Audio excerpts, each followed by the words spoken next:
Gente, tudo bom?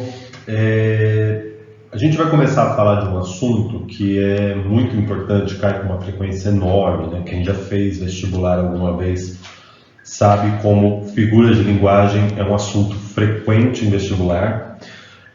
E talvez a maior dificuldade que a gente tenha quando a gente fala de figuras de linguagem seja a quantidade delas e os nomes, né? São os nomes muito estranhos, lembra de silepse, sinédoque. Então são os nomes assim que não ajudam muito a gente lembrar, né?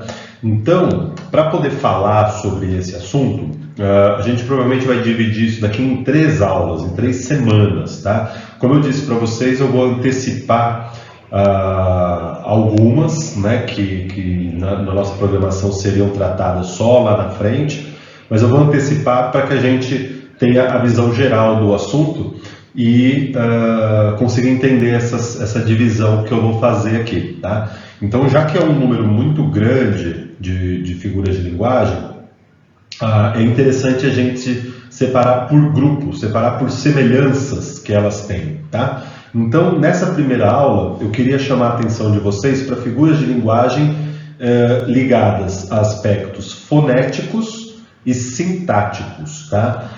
Vocês vão ver que essas figuras de linguagem ligadas a aspecto fonético, obviamente, são aquelas que estão muito próximas da poesia, né? A gente vai ver muitos exemplos aqui ligados à poesia, à música. Por quê? Porque são, obviamente, textos que têm uma preocupação com a sonoridade, né? Então, essas figuras de linguagem ligadas a aspectos fonéticos vão ser mais frequentes nesse tipo de texto. As ligadas a aspecto sintático também são bastante frequentes em poesia, e a gente não vai tratar de todas elas, eu vou chamar a atenção somente de algumas que de alguma maneira já apareceram para a gente, principalmente nas aulas de gramática. Então, essas figuras de aspecto sintático, muitas delas a gente já comentou, só para a gente ver novamente como que gramática e interpretação de textos estão interligadas, tá certo? São duas disciplinas que estão interligadas. Então, primeiro, para a gente ter uma visão geral das figuras de linguagem, né? Acho que antes de falar delas individualmente, é interessante a gente entender o que é uma figura de linguagem. Então, entendam o seguinte: figura de linguagem é um recurso estilístico, certo? Isso vale para todas elas, é uma definição que abrange todas elas, que visa a tornar o texto mais expressivo. Então a gente vai ver figura de linguagem, obviamente, em textos que têm esse tipo de preocupação de ser cada vez mais expressivos, né? Então, principalmente texto literário, poesia, romances, contos, mas não só, tá? Esse é um ponto importantíssimo. A gente vai ver que isso é um recurso da publicidade, que isso é um recurso mesmo do texto jornalístico, tá certo? E aí alguém poderia perguntar assim: mas usar uma figura de linguagem é um erro? É interessante, porque a figura de linguagem, na maior parte das vezes, sim, ela é um erro, ela é um desvio da regra. Só que como estamos falando de textos que permitem esse tipo de desvio porque querem ser mais expressivos, então é permitido. Agora, existem figuras que, se você quiser usar, por exemplo, na sua dissertação, seria só erro mesmo, né? Porque é inadequado para um tipo de texto em que a norma culta da língua é exigida, tá certo? Então, isso que eu falei serve para a gente definir figuras de linguagem como um todo, tá certo? E aí eu fiz uma primeira divisão aqui entre as figuras de construção e as figuras de pensamento. Só fazer um alerta que aqui não estão todas as figuras, tá? Aqui estão aquelas frequentes em vestibular, que de alguma maneira já apareceram, que são mais relevantes para a gente. Existem algumas figuras de linguagem muito específicas para poesia, né? Então essas daí não vão interessar tanto para a gente. O que a gente está chamando aqui desse primeiro grupo, figuras de construção? São figuras que estão ligadas à formulação da própria frase, né? Ao que a gente chama de significante. Vocês devem se lembrar desse nome. Ou seja, são procedimentos estilísticos que têm a ver com a maneira como o texto é composto, como ele é escrito. Estamos falando aqui de regras sintáticas, de sonoridade, de significante. Já as figuras de pensamento são aquelas ligadas não ao significante, mas ao significado, em que há algum tipo de desvio do significado denotativo das palavras. Então, as figuras de pensamento estão muito mais ligadas ao significado, enquanto as figuras de construção estão ligadas ao significante. Então, aí eu enumerei as que a gente vai abordar. Então, para falar de figuras de construção, aliteração, assonância, onomatopeia e paronomásia. Essas 4 têm a ver com problemas fonéticos, tá? Silepse, hipérbato, anacoluto, elipse, polissíndeto, assíndeto, apóstrofe e pleonasmo, essas estão ligadas a problemas sintáticos. E aí o link necessário com a aula de gramática, tá bom? Na aula de hoje a gente vai falar daquelas 4 primeiras, aliteração, assonância, onomatopeia, paronomásia, né, que estão ligadas à questão sonora. E a gente vai falar de silepse, hipérbato, elipse e pleonasmo. Acho que é isso, eu não me lembro dos outros slides, mas a gente vai falar dessas 4 aí que estão ligadas ao aspecto sintático. Por que eu escolhi essas? Porque essas são aquelas que têm mais a ver com os assuntos de gramática que nós estamos tratando até agora, tá?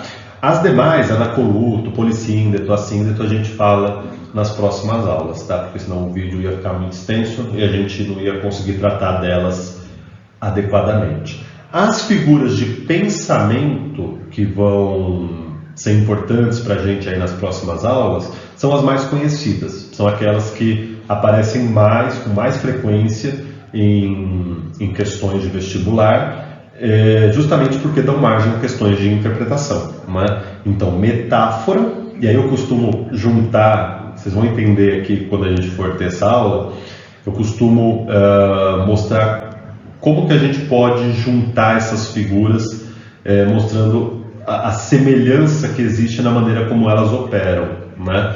Então, a metáfora, e aí eu digo que a metáfora tem filhas. Então, a metáfora e as filhas dela são símile, alegoria, prosopopeia e sinestesia.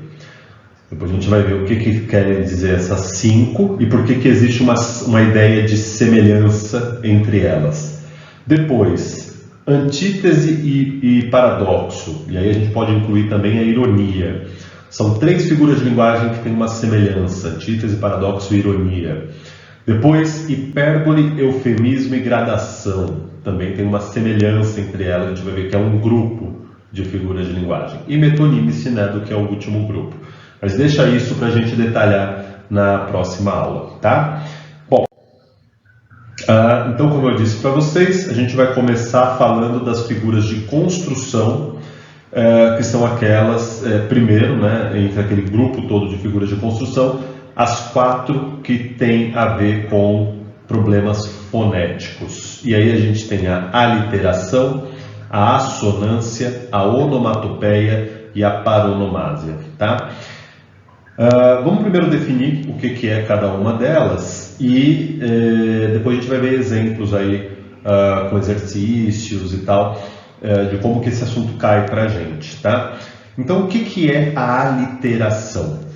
Tanto a aliteração quanto a assonância trata-se da repetição de sons, né? Onde que a gente vai encontrar isso? Geralmente em texto poético. Geralmente em texto poético que visa a criar aquela questão sonora, né? Aquela questão do ritmo e tudo mais. Então, a aliteração trata-se da repetição, vou escrever isso aqui, a repetição de sons consonantais.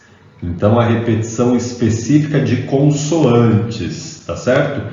A assonância é quando a gente tem uma repetição insistente e proposital de sons vocálicos, tá certo?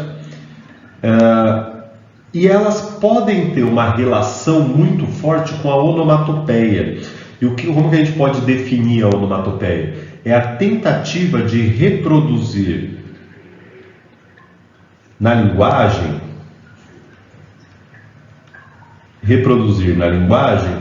sons físicos. Então vocês se lembram bem, né, lá nas histórias em quadrinhos, o chuá, chuá do chuveiro, sei lá, o blá blá blá da conversa, o boom da bomba, né? Então isso são onomatopeias, tá certo? O tic-tac do relógio.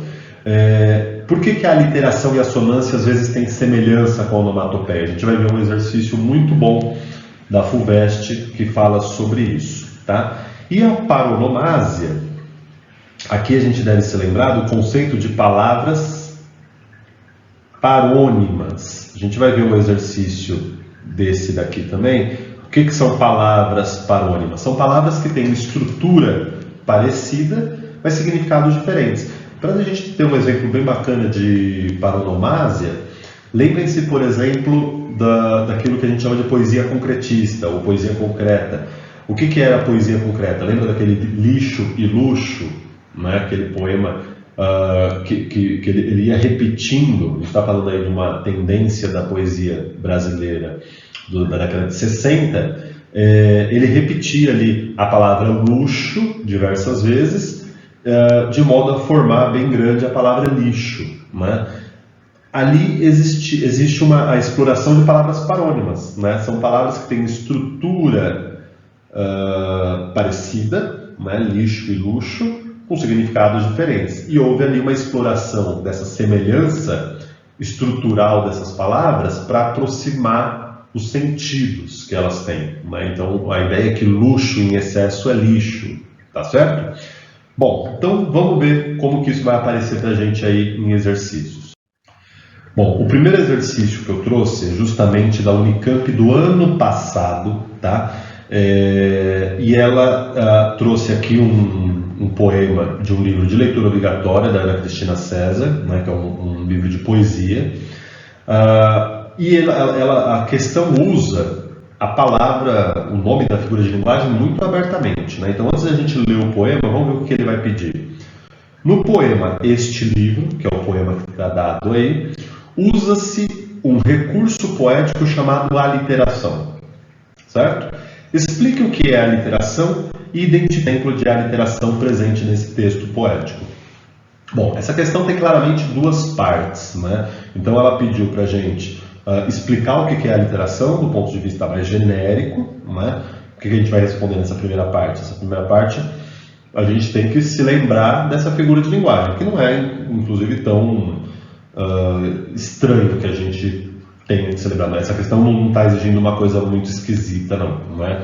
Então a gente vai dizer que a literação é um recurso sonoro, é uma figura de linguagem que consiste na repetição de sons consonantais, ou na repetição de consoantes, certo?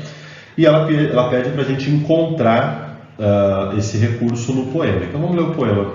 Então Ana Cristina César diz o seguinte: Este livro, meu filho, não é automatismo, juro, é jazz do coração, é prosa que dá prêmio, um tea for two total, tilintar de verdade, que você seduz, chamer volante pela pista a toda, enfia a carapuça e cante, puro açúcar branco e blue. Interpretar poemas da Ana Cristina César não é um negócio muito tranquilo, mas veja bem, ela está falando do próprio livro, né? Ela primeiro diz que não é automatismo, mas que existe ali uma proposta, né? E que enfia a carapuça a quem servir, tá certo? Mas a questão é muito mais superficial do que o significado do texto. Então ela pede para a gente onde que há a literação aqui. Tem uma que eu acho que é a mais evidente de todas, que é a repetição do som do T, né? Um T for two total, tilintar de verdade que você seduz, né? Então essa repetição do T, veja que essa repetição do T, neste caso, a gente não consegue pensar, talvez, que há uma onomatopeia, ou talvez sim utilizar o som do T como um som de uma batida, né, de dois copos, né, num brinde. É possível, mas o que importa é a repetição desse som. Algumas pessoas poderiam ter apontado, por exemplo, prosa que dá prêmio. É possível. É que nesse caso da repetição do T, é mais evidente que há essa repetição intencional dessa consoante, tá certo? Vamos partir então para a próxima questão aqui. Eu trouxe essa questão da FUVEST, que é uma questão sobre onomatopeia. E aqui eu coloquei onomatopeia no título do slide, mas poderia ser também uma aliteração, tá certo? Porque aqui a gente tem uma onomatopeia, a gente tem uma aliteração, isso quer dizer a repetição de um determinado som, mas que tem também a intenção não só de criar ritmo, mas também a intenção de reproduzir um som físico, um som da realidade, tá certo? Bom, é um trecho do Guimarães Rosa, que se chama O Burrinho Pedrez, né, do conto do Burrinho Pedrez, que está lá em Sagarana, e ele diz o seguinte: vestindo água, só saído o cimo do pescoço, o burrinho tinha de se enqueixar para o alto, a salvar também de fora o focinho. Então é aquele momento em que o burrinho está atravessando o rio, existe uma correnteza, né, e ele fazendo esforço para manter a cabeça fora da água. Uma peitada, outro tacar de patas, chuá, chuá, ruge o rio como chuva deitada no chão. Nenhuma pressa, outra remada vagarosa. No fim de tudo, tem o pátio, com os coxos, muito milho na fazenda. E depois o pasto, sombra, capim e sossego. Nenhuma pressa. Então vocês se lembram que o burrinho era muito paciente, apesar da correnteza, da gente morrendo ali afogada, ele mantém a calma, né, e vai atravessando a correnteza, sempre pensando que ao fim da correnteza ele vai ser recompensado ali com as coisas boas da fazenda. E aí ele continua: aqui por ora este poço doido, que barulha como fogo, e faz medo, não é novo. Tudo é ruim e uma só coisa, no caminho. Como os homens e os seus modos, costumeira confusão. Olha a comparação que ele faz, muito interessante, né? Aliás, comparação é uma das figuras de linguagem que a gente pode identificar aqui. Então ele diz, tudo ali muito bagunçado, né? A correnteza jogando para um lado, para o outro, assim como os homens, né? Os homens também criam muita confusão. E ele era um burrinho, né? Nesse conto ele está na cabeça do burrinho. É só fechar os olhos, como sempre, outra passada na massa fria, e ir sem afã, a voga surda, amigo da água, bem com o escuro, filho do fundo, poupando forças para o fim. Nada mais, nada de graça, nem um arranco fora de hora, assim. Aí ele, com a maior calma, cedendo a correnteza quando é necessário, e ele é o único que se salva, né? Bom, então a questão é a seguinte: como exemplos de expressividade sonora presente nesse excerto, podemos citar a onomatopeia, em chuá, chuá, e a fusão de onomatopeia com aliteração em. Então olha que interessante, ele deu para a gente ali um exemplo de onomatopeia, né? Ele reproduzindo o barulho da correnteza, chuá, chuá, e depois ele pede a fusão da onomatopeia com a aliteração. E aqui a resposta certa é a letra B. Por quê? Bom, primeiro que aqui a gente tem uma aliteração, né? Ruge o rio. A repetição do som do R, até o som desse G aqui, né? A gente está falando de sons que a gente chama de sons líquidos, certo? São sons que não travam, né? Não são explosivos, ele ruge o rio. Certo? E essa aliteração do R, deixa eu marcar aqui, nós temos a aliteração do som do R, além de ter essa intenção de criar uma sonoridade, ela serve para imitar a sonoridade daquilo que ela está dizendo. que é a correnteza. Tá certo? Então, lembra quando eu falo chove, chuva, chove sem parar? Lógico, tem a repetição do CH, desse som de X, né? Mas além de ter essa repetição do som do X, que é do CH na escrita, eu tenho essa ideia de reproduzir o barulho da própria chuva, né? Então nós temos aí a união da onomatopeia com a aliteração, que é exatamente o que ele pediu. E aqui eu queria fazer um comentário importante, que é o seguinte: quando a gente está falando de Guimarães Rosa, a gente está falando de um texto em prosa, certo? Um texto que não é escrito em versos, um texto que ocupa a linha toda, mas que usa recursos da poesia, né? Então isso é uma marca do Guimarães Rosa, né? Ainda que seja um texto em prosa, ele vai se preocupar com a sonoridade, então tem muitos recursos da poesia, ainda que seja um texto em prosa, ok? Então é isso daí, meninos. Bom, para a gente ter um exemplo aqui de paronomásia, vocês se lembram que eu usei, eu defini paronomásia como a exploração de palavras parônimas, né? Palavras parecidas no significante. Um exemplo muito bom aqui, que da Universidade Estadual do Rio de Janeiro, ele deu para a gente um texto, um trecho do romance do Mia Couto, né, o Terra Sonâmbula, e antes de a gente ler o trecho, vamos ler a questão, vamos ver o que ele vai pedir. Ele diz: a escrita literária de Mia Couto explora diversas camadas da linguagem, vocabulário, construções sintáticas, sonoridade. Assim como Guimarães Rosa, né? Vocês sabem que Mia Couto vai se inspirar, assim como Pepetela, em grande medida no Guimarães Rosa, né? O Guimarães Rosa serve como um guia para os escritores africanos de língua portuguesa, e usei o exemplo do Guimarães Rosa no slide anterior, justamente mostrando que, apesar de ele estar escrevendo em prosa, ele usa recursos da poesia, né? Por exemplo, a preocupação com a sonoridade, tá? Com Mia Couto não é diferente. Então ele vai perguntar: o exemplo em que ocorre claramente a exploração da sonoridade nas palavras é... Então vamos ler o texto. O texto diz o seguinte: o tempo em que o mundo tinha a nossa idade. Esse é o capítulo lá do Terra Sonâmbula. Nesse entretempo, ele nos chamava para escutarmos seus imprevistos improvisos. As histórias dele faziam o nosso lugarzinho crescer até ficar maior que o mundo. Nenhuma narração tinha fim. O sono lhe apagava a boca antes do desfecho.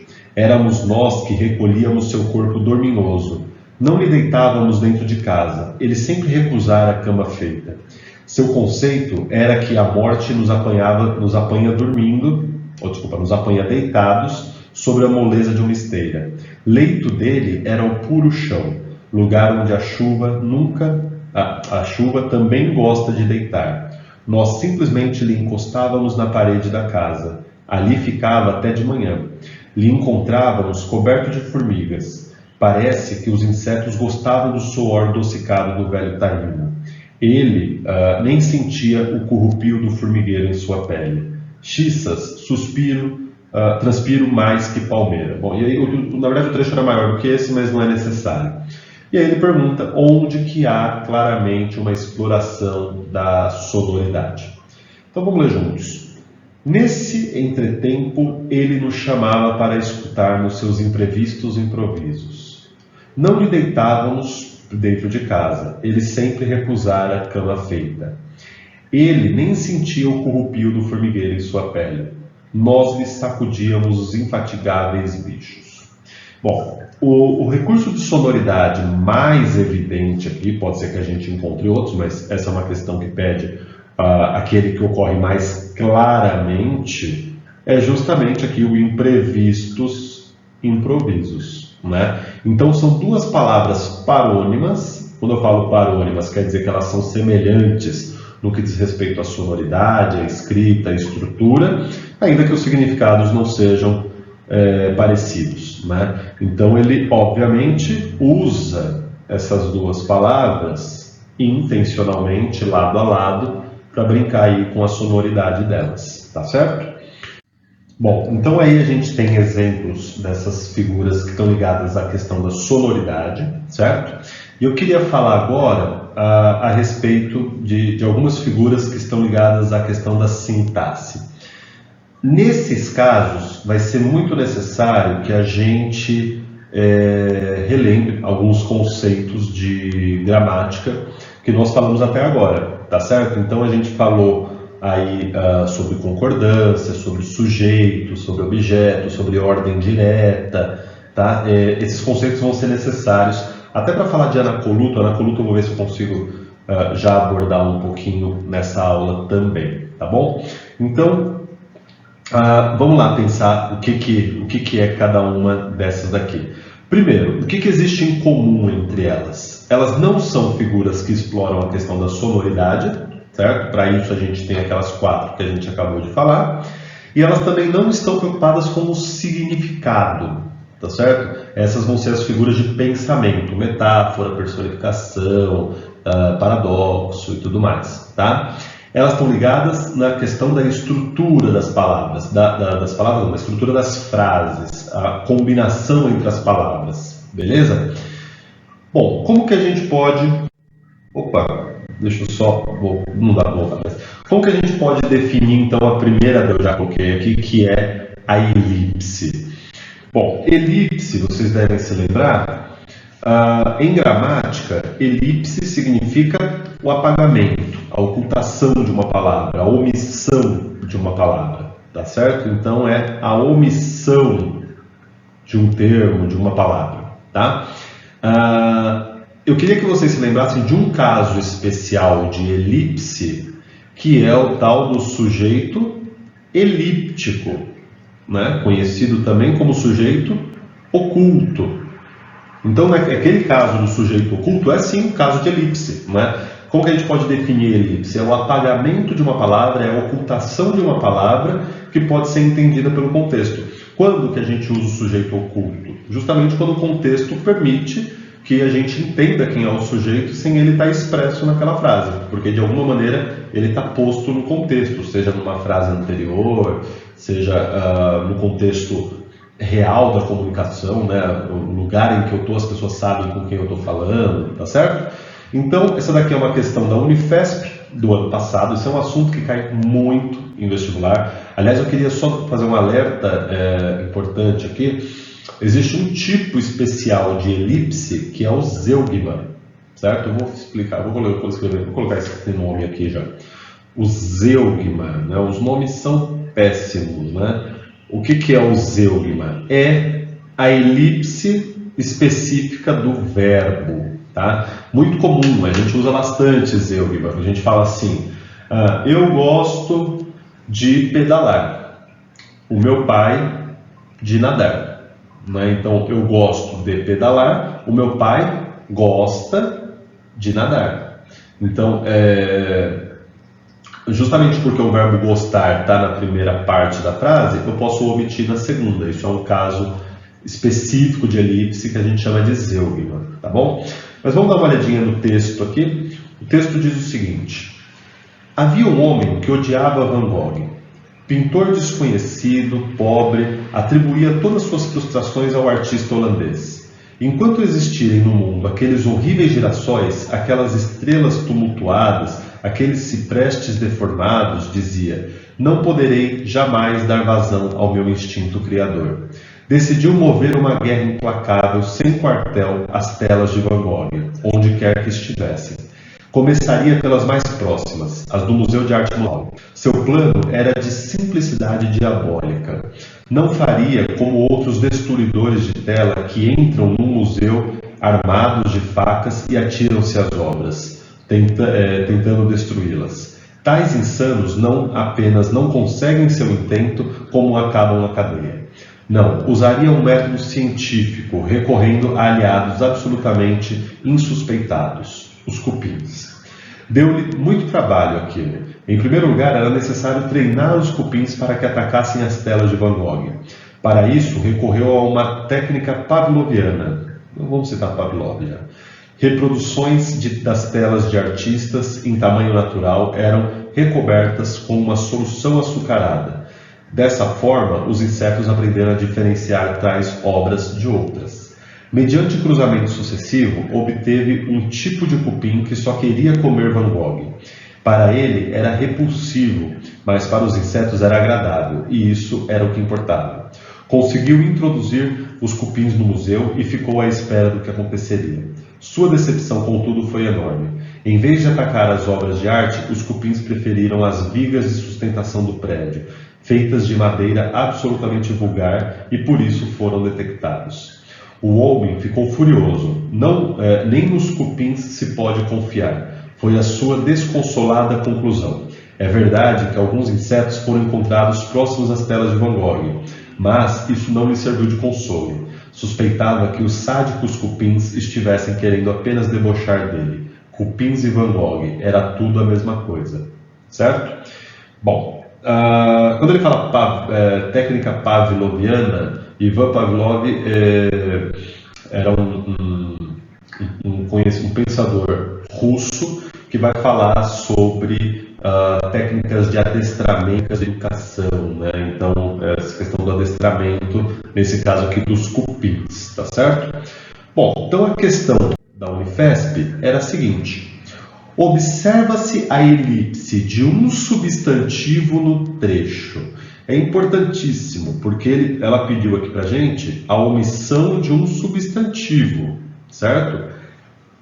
Existe uma pegadinha aqui, de repente ele põe aqui pra gente uma alternativa em que há sim uma elipse, mas não de um substantivo, de um verbo, de um adjetivo, né? Então tem que tomar cuidado com essas pegadinhas. Então ele põe lá: seu plano era de uma simplicidade diabólica. Não sei, acho que não deve ter nada, né? Talvez, se você tiver dúvida, retorne ao texto. Decidiu mover uma guerra implacável, sem quartel, às telas de Van Gogh. Começaria pelas mais próximas, as do Museu de Arte Moderna de São Paulo. Para ele era repulsivo, mas para os insetos era agradável, e isso era o que importava. Reproduções das telas do artista em tamanho natural eram recobertas com uma solução açucarada. Então aqui, a resposta, não sei se vocês acham essa alternativa, essa questão fácil, mas a resposta é a letra C, né? Qual que é a palavra que está omitida e onde ela está omitida? Então ele diz assim: começaria pelas mais próximas. Se a gente volta lá no contexto, a gente olha que um pouquinho antes ele usou a palavra obras, certo? Começaria pelas obras mais próximas. E aqui ele omitiu novamente as obras do Museu de Arte Moderna de São Paulo. Portanto, o substantivo que foi omitido aqui foi o substantivo obras na letra C. Ok? Então vamos para a próxima questão, para a gente falar da outra figura também ligada ao aspecto sintático. Bom, então na continuação das figuras de aspecto sintático, lembrando que eu disse que a gente vai chamar a atenção somente de algumas que de alguma maneira já apareceram para a gente na aula de gramática, certo? Então a gente falou da elipse, a gente vai falar de hipérbato e depois vou falar um pouquinho sobre silepse, tá? Então, na verdade, essas três figuras de linguagem, que não são as únicas que abordam o aspecto sintático, interessam para a gente na medida em que já apareceram na aula de gramática. Então a gente falou da elipse, e aí eu queria trazer um exemplo aqui dessa figura de linguagem que a gente chama de hipérbato. Definindo o que é hipérbato, nada mais é do que a inversão sintática, tá certo? A inversão sintática em relação a quem? Em relação à ordem direta, né? Então a gente fez aquela lista de exercícios. Vocês viram que é muito comum esse tipo de exercício que pede para a gente colocar na ordem direta os termos sintáticos de uma frase que está totalmente invertida. Geralmente isso acontece em poesia, né? Vai ser o caso aqui desse exercício da Unesp. Então esse daqui é um exercício bem antigo, eu peguei só para não repetir exercícios da lista que vocês têm lá disponível, tá? Então esse daqui é um poema do Bocage. No Brasil a gente chama esse período aqui de arcadismo. Em Portugal ele é mais conhecido como o período neoclássico. E o Boccaccio diz o seguinte: convite a Marília. Já se afastou de nós o inverno agreste envolto nos seus úmidos vapores. A fértil primavera, a mãe das flores, o prado ameno de boninas veste. Varrendo os ares, o sutil nordeste os torna azuis. As aves de mil cores adejam entre zéfiros e amores, e toma o fresco Tejo a cor celeste. Lembrando que Tejo aqui é o rio que corta Lisboa. Vem, ó Marília, vem lograr comigo destes alegres campos a beleza, destas copadas árvores o abrigo. Deixa louvar da corte a vã grandeza. Quanto me agrada mais estar contigo, notando as perfeições da natureza. Então vocês se lembram aqui alguns conceitos do arcadismo, né? Tipo locus amoenos. Então ele está falando que primavera lá e ele chama então a Marília para usufruir da beleza da primavera. Nesse poema, um outro conceito que ele preconiza, que é o conceito da simplicidade, né? Veja esse verso aqui, em que ele diz: deixa louvar da corte a vã grandeza, ou seja, o luxo da corte não é o que interessa nesse aspecto, mas é aquilo que é ligado à natureza, né? Lembra do fugere ur. Então todos aqueles conceitos latinos do classicismo a gente consegue enxergar aqui no Boccaccio. Então vamos para o enunciado. Ele diz: o estilo neoclássico, do qual Boccaccio foi um dos grandes expoentes em língua portuguesa, se caracteriza, entre outros aspectos, pelo uso de hipérbatos. E veja que a Unesp vai explicar, isto é, de inversões da ordem natural das palavras na oração ou da ordem das orações no período. Levando em conta essa informação, releia o soneto e, a seguir, então ele vai pedir duas coisas. Apresente 2 versos em que ocorrem hipérbatos e os reescreva na ordem sintática normal. O que ele está chamando de ordem sintática normal? É a ordem direta, aquela que obedece à sequência sujeito, verbo, objeto. Tá?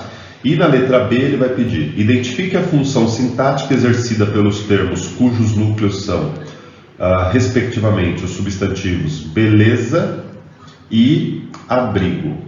Beleza, então ele pediu para a gente encontrar 2 versos de inversão sintática e dizer qual é a função sintática desses 2 termos ali na terceira estrofe. Então vamos fazer isso aqui no próximo slide, que tem espaço para escrever.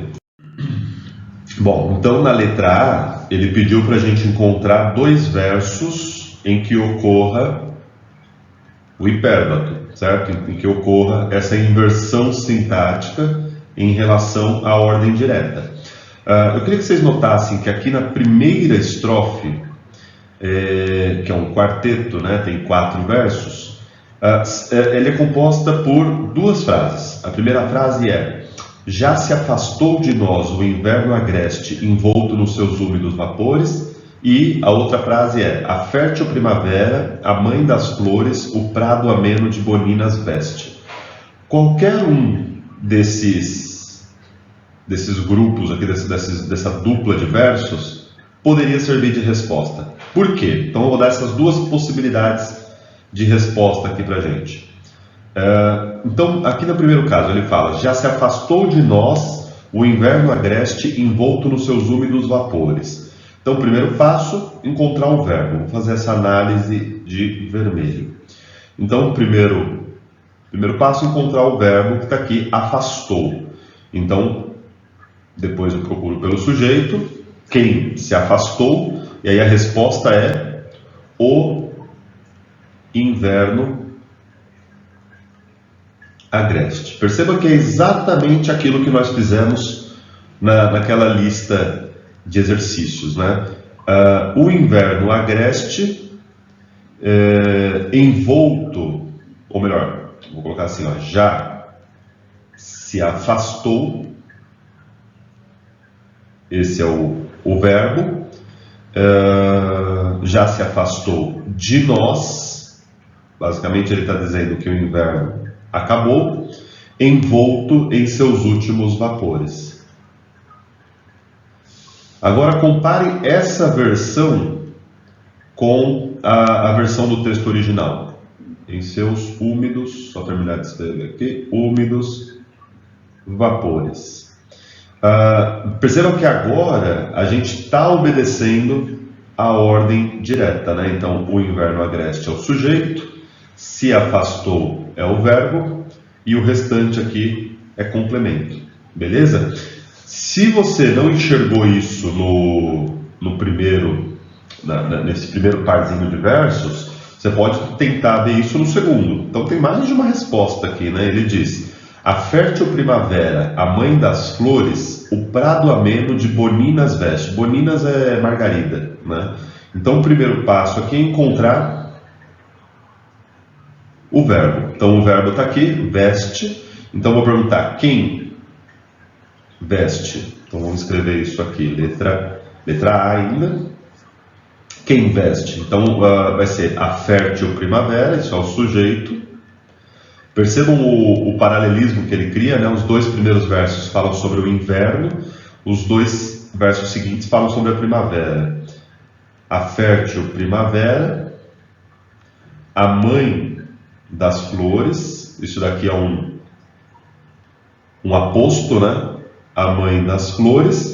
Veste, e aí vamos pensar no objeto. Quem veste, veste algo, certo? Quem é o algo que ela veste? Ela veste o prado ameno, né? O campo, o prado ameno de boninas. Percebam que além do hipérbato, a gente pode dizer que ocorre aqui, né, a personificação. Então a gente tem lá aquela prosopopeia. Ele personifica tanto o inverno quanto a primavera, né? Então, basicamente, ele está dizendo que a primavera fez com que o campo se revestisse de margaridas. Beleza? Na próxima questão, que é a letra B, ele pediu para a gente dizer qual que é a função sintática dos termos cujos núcleos são esses dois aqui, beleza e abrigo, né? Então, basicamente, ele está pedindo a mesma coisa, porque ali também ocorre hipérbato, só que ele perguntou de uma outra maneira. Então, se eu digo aqui, olha, terceira estrofe: vem, ó Marília, vem lograr comigo destes alegres campos a beleza, destas copadas árvores o abrigo. Primeiro, o verbo aqui é lograr. A locução vem lograr, ele fala vem lograr comigo.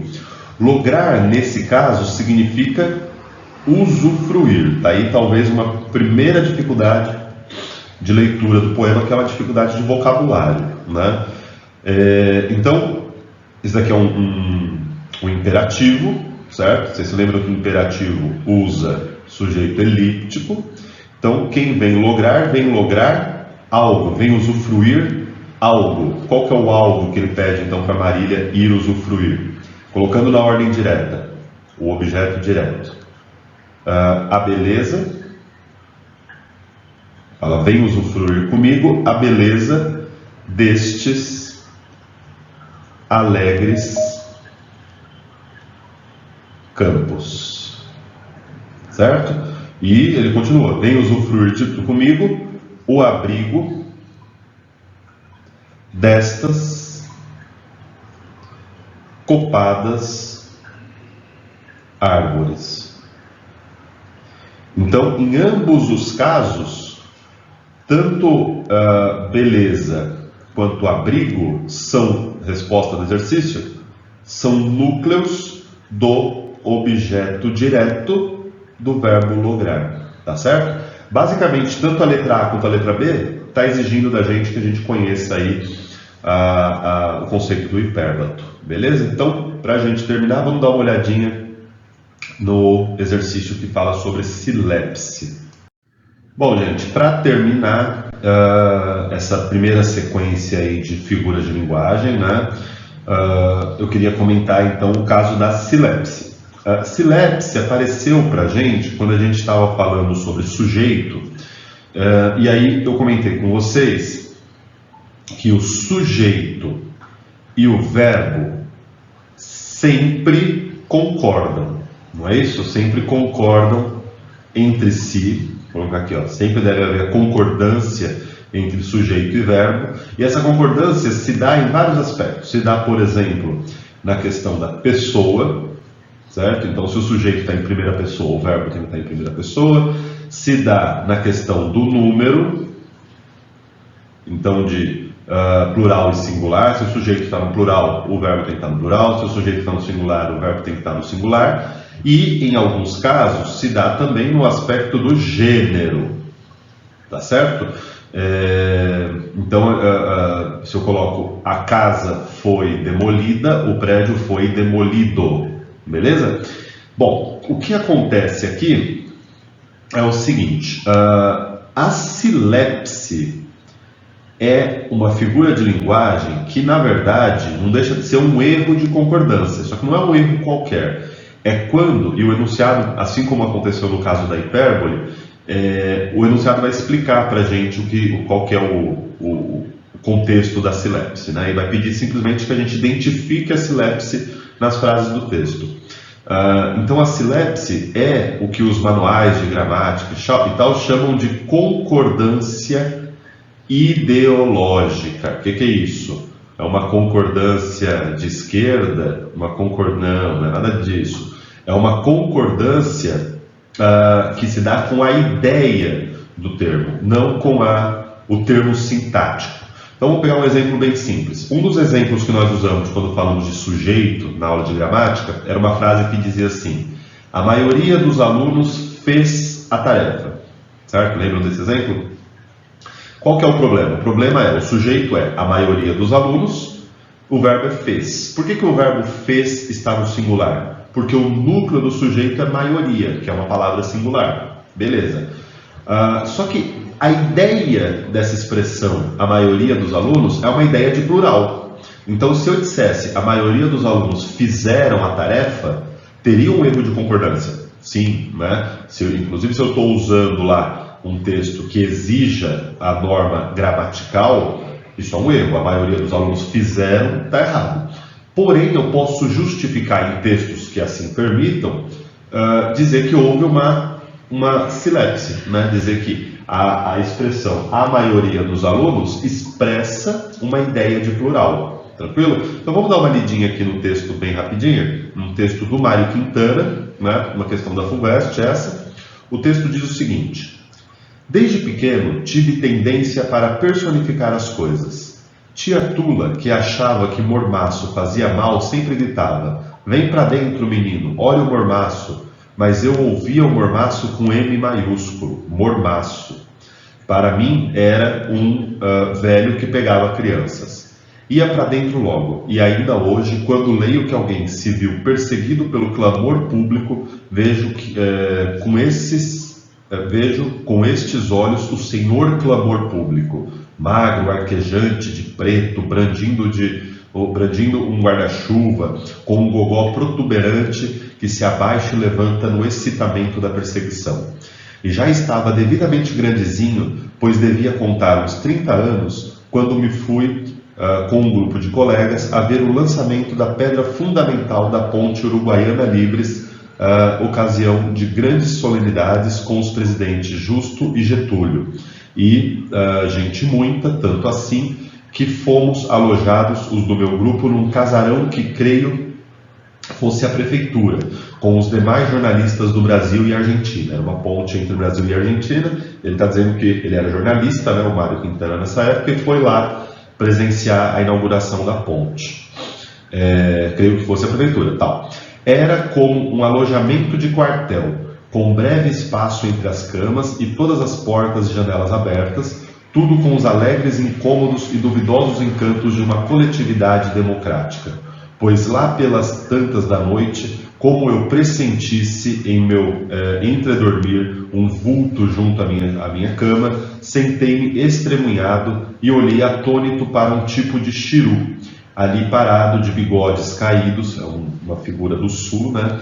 de bigodes caídos, pala pendente e chapéu descido sobre os olhos. Diante da minha muda interrogação, ele resolveu explicar-se com a devida calma. Pois é, não vê que sou o sereno?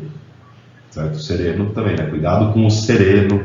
E ele personificava o sereno e era exatamente essa imagem que vinha à cabeça dele. Beleza, então vamos ver o que a FUVEST vai perguntar sobre esse texto. Ela diz o seguinte: considerando que silepse é a concordância que se faz não com a forma gramatical das palavras, mas com o seu sentido, com a ideia que elas representam, daí a gente define silepse como concordância ideológica, indique o fragmento em que essa figura de linguagem se manifesta.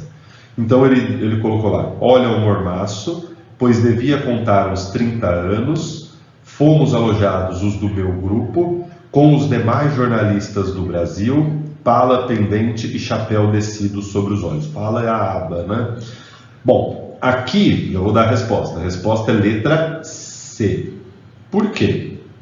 Porque o verbo aqui é fomos. Percebam que para responder esse tipo de questão, a gente, ainda que seja uma questão de figura de linguagem, a gente recorre a conceitos de gramática, né? Então, quem foi alojado? Quando a gente volta lá ao contexto, a gente descobre que quem foi alojado são os do meu grupo, né? O grupo de jornalistas a que ele pertence. Agora pensa comigo, os do meu grupo, se a gente quiser substituir por um pronome, é eles. Isso quer dizer terceira pessoa do plural, certo? Só que o verbo que ele usou aqui para associar esse sujeito está na primeira pessoa do plural. Então tem um erro de concordância. Do ponto de vista estritamente gramatical, houve um desvio de concordância aqui. Enquanto o sujeito é de terceira pessoa, o verbo é de primeira pessoa. Mas tem um problema. Por que ele cometeu esse desvio gramatical? Tem uma intenção, né? Qual que é a ideia, conforme o enunciado da FUVEST aqui, qual que é a ideia que ele pretendeu passar ao usar esse verbo na primeira pessoa? É a de que ele pertencia a esse grupo, né? Então, quando ele coloca o verbo fomos, ele está se incluindo. Ocorreu nesse caso aqui, gente, uma silepse de pessoa. Como assim, professor? O erro aqui não foi de número, porque tanto fomos quanto o sujeito os do meu grupo estão no plural. O desvio se deu no que diz respeito à pessoa. Enquanto o verbo está na primeira, está conjugado no nós, o sujeito está na terceira, no eles, né? Na aula interativa, a gente vai falar sobre a silepse de número. Então, às vezes, o erro se dá no que diz respeito ao singular e plural. E existe também a silepse de gênero. Então, é quando há algum desvio de concordância, porque existe alguma ideia que o autor pretende expressar. Tá certo? Então, é isso daí, gente. Valeu. Se tiver dúvida, manda aí, e na aula interativa a gente vê mais exercícios sobre essas figuras que nós tratamos, né? Tanto as de aspecto fonético, quanto as de essas primeiras de aspecto sintático, tá? Um beijo, meninos. Até!